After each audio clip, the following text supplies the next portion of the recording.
Joined by Ryan Shorthouse, founder and departing Chief Executive Officer of right-wing think tank Bright Blue.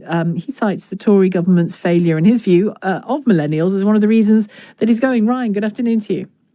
Good afternoon. I mean, I'll ask you the question I was asking all of my listeners as well. Is Britain a place for the young at the moment? Well, I mean, it's very tough for people who do not have parental support. So people who don't have wealthy baby boomer parents to support them with family life, getting onto the housing ladder, it's incredibly difficult. The cost of renting and owning a house is now at record highs. The cost of childcare is cripplingly expensive, often particularly for women's wages, compared to women's wages. And often women are deciding, actually, there's no point in being in the labour market because childcare costs are so high. I hear that very often on this programme, when we talk about childcare. So, I mean, I just don't think the government have done enough, really, to support young people who do not have parental support over the past 12 years. A lot of these issues have been talked about and discussed, and we haven't made sufficient progress in supporting people. And when you talk about parental support, do you mean time and money? So time to childmind, money that they can give you or lend you, whatever the agreement is, in order to get on the housing ladder, for example? Yeah, I mean both. Yes, I mean predominantly money, particularly in the case of housing, where we know that you need a big deposit to be able to afford to get onto the property ladder, but also the case of time as well. A lot of people with very small children often require grandparents to be close by to help them with the support that they need. And the state could have been much more imaginative. The Conservative government could have been a lot more bold with making the state act like a baby boomer parent for those who don't have them. Why not, for example, just as people get inheritances either in life or after their parents have passed away, upper middle class parents get that to support upper middle class children get that to support them, for example, with buying a house or having a wedding. Why not give some kind of inheritance to everybody else who doesn't have that from the state, a kind of gift that's given at 30 years old or something? And then childcare. You sound like a socialist, Ryan.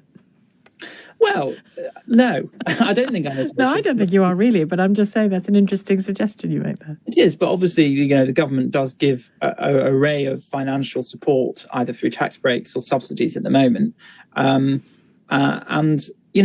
Tories talk about the route to a good life being start a family, own a property, and those things have become more and more distant. Look at the birth rate. That's been in decline now for the past decade. And the Tories don't like migrants.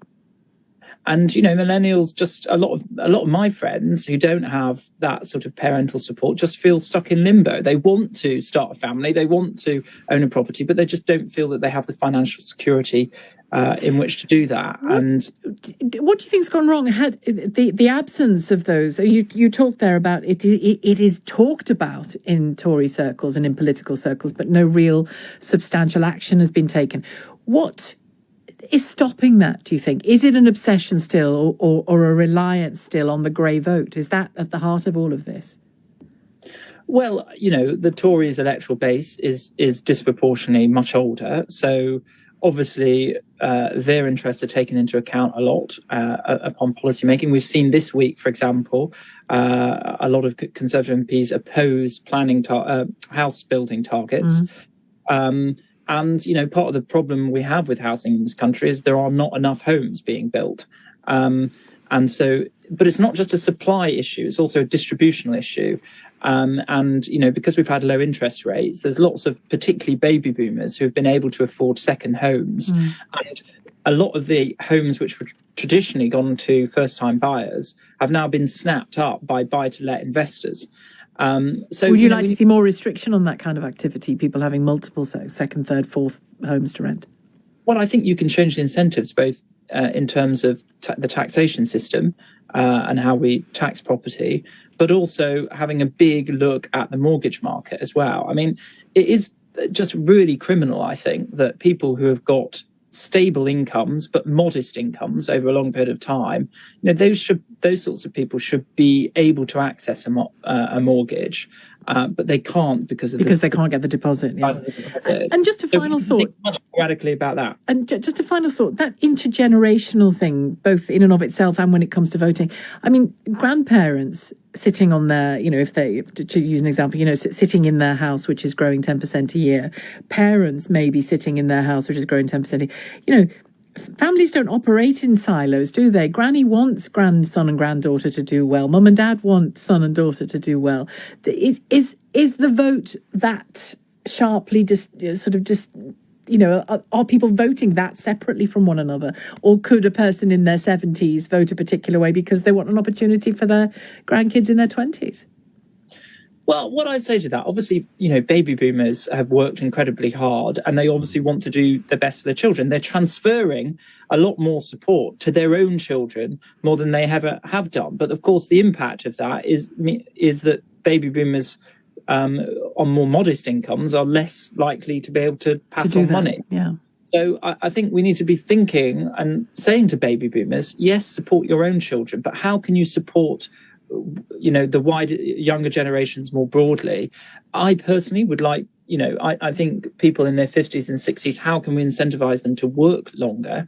And, we have seen a kind of record number of people leaving the labour market since the pandemic. Lots of factors are at play to why that's happening. I think one, for example, is that a lot of people who have bought properties some time ago have seen a massive uplift in the value of that property. And then when they get to a certain age, think, well, I'll downsize. I'll cash it in. On that, so they've got a lump sum there to play with. George Osborne brought in pension freedoms in 2015, which means that you don't necessarily have to have an annuity for your pension as you get older. And again, that lump sum payment that you can get at 55 does change your kind of thinking about the kind of work that you might do. You don't contribute national insurance above the age of the state pension age. And so, my feeling is, and let's look at the state pension age as well, when that comes into play, maybe that should be brought up further. But broadly, I think if we're going to really help younger people, the tax system, we need to shift the weight of the tax system away from work onto wealth. And there's lots of people of older generations who can draw down income from rent, from pensions, and we need to be thinking much more about a fair tax system on those things. Ryan, I have to leave it there. Great to talk to you, though. Thank you very much indeed. Ryan Shorthouse, founder and departing CEO of the think tank Bright Blue.